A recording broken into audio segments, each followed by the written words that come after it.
berkumpul di padang mahsyar, tiap orang sibuk dengan persoalannya masing-masing. Matahari waktu itu didekatkan oleh Allah, panas luar biasa. Ada yang saking panasnya itu mencucurkan peluh keringat sampai sebatas mata kakinya. Ada yang keringatnya sampai sedengkulnya, ada yang keringatnya sampai sepusatnya, ada yang keringatnya mengalir sampai sebahunya, ada yang kelelap oleh keringatnya sendiri, sementara orang di sampingnya nggak apa-apa. Bergantung lagi amalan dia waktu di dunia ini. Saudara-saudara, sebagian orang dalam kepanikan padang mahsyar berombong-rombong datang mereka menghadap Nabi Adam. Ya Adam, anta abal bashar. Hai Adam, Tuhan adalah bapak moyang manusia. Kami sebentar lagi akan disidang, dimintakan pertanggungan jawab. Tolonglah kami, hai Adam. Kata Nabi Adam, jangankan nolongin sampean, saya sendiri tanggung jawab di hadapan Allah ketika dulu tidak boleh makan khuldi, saya serobot. Sudahlah, urus diri masing-masing saja, nafsi. Begitu kata Nabi Nuh, begitu kata Nabi Ibrahim. Tiap orang bertanggung jawab sendiri-sendiri. Ketika itulah saudara-saudara, nikmatnya menjadi umat Nabi besar Muhammad sallallahu alaihi wasallam. Sebab apa? Walaupun menurut abjad kita ini umat paling belakang, kan paling belakang kita ini toh, karena Nabi Muhammad adalah Nabi akhir, tapi akan dihisap lebih dulu, lewat di atas sirat lebih dulu, masuk surga lebih dahulu ketimbang umat-umat belakangan. Ketika Rasul mendekati ajal, beliau tanyakan itu kepada malaikat Jibril. Malaikat Jibril berkata, Muhammad jangan khawatir, Allah sudah berjanji, inni haramtul jannata ala sairil anbiya hatta tadkhulaha anta wa haramtuha ala sairil umami hatta tadkhulaha ummatuka. Surga aku haramkan buat seluruh nabi kecuali kalau engkau Muhammad sudah masuk ke dalamnya, dan surga aku haramkan buat seluruh umat kecuali kalau umatmu Muhammad sudah masuk ke dalamnya. Logikanya, walaupun menurut abjad kita umat paling belakang, bakal dihisab paling dulu, lewat di atas sirat paling dulu, masuk surga paling dulu, kalau mampir ke neraka juga paling dulu. Ya resiko. Jangan mau enaknya aja paling dulu. Saudara hadirin yang saya hormati,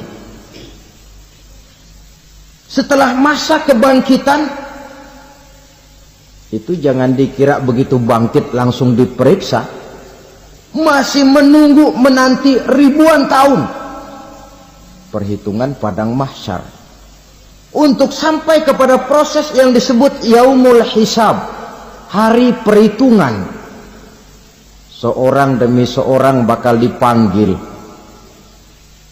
Bayangkan saja, kita se-RT saja di absen kadang-kadang perlu waktu lama. Ini manusia sejak zaman Nabi Adam sampai datang hari kiamat, satu demi satu disidang di hadapan Qadhi Rabbul Jalil. Status sosial copot sudah waktu itu. Yang pernah jadi hartawan di situ tidak lagi kelihatan kehartawanannya. Yang pernah jadi jenderal tidak lagi dipanggil jenderalnya. Yang ustadz tidak lagi dipanggil al-mukarramnya.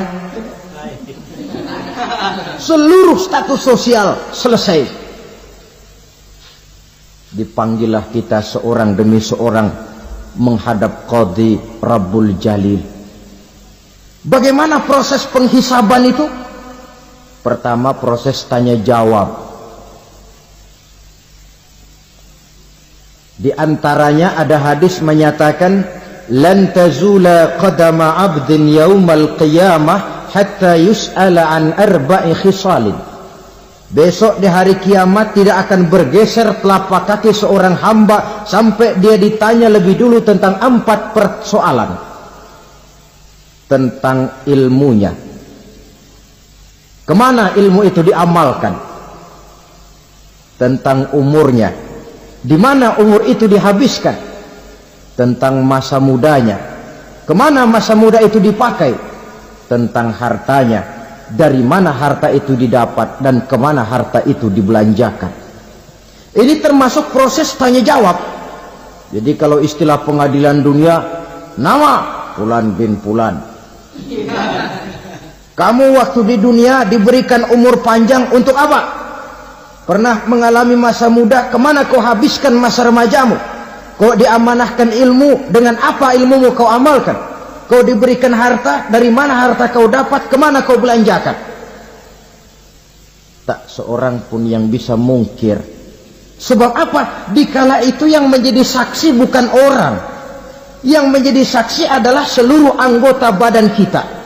Tangan bicara, kaki jadi saksi terhadap seluruh amalan yang pernah kita kerjakan pada saat kehidupan di alam dunia ini. Selesai proses tanya jawab, lalu diperlihatkan buku catatan kita waktu hidup di dunia ini. Jangan lupa Allah itu menyiapkan 2 superkomputer kepada kita. Sebelah ditempelin sebelah kanan, yang sebelah tempelin di sebelah kiri. Komputer itu namanya Raqib dan Atid. 2 malaikat yang apabila baik kita lakukan, refleks saja akan menulis kebajikan kita. Jahat kita kerjakan, akan tertulis. Catatan itu nanti diperlihatkan kepada kita. Waduh, alangkah malunya pada saat diperlihatkan catatan kita, buku rapot kita merah melulu. Barangkali diperiksa sambil diomelin, brengsek lo. Buku merah melulu begini, bagaimana waktu hidup di dunia? Tidak cukup diperlihatkan buku catatan kehidupan, rekaman kehidupan.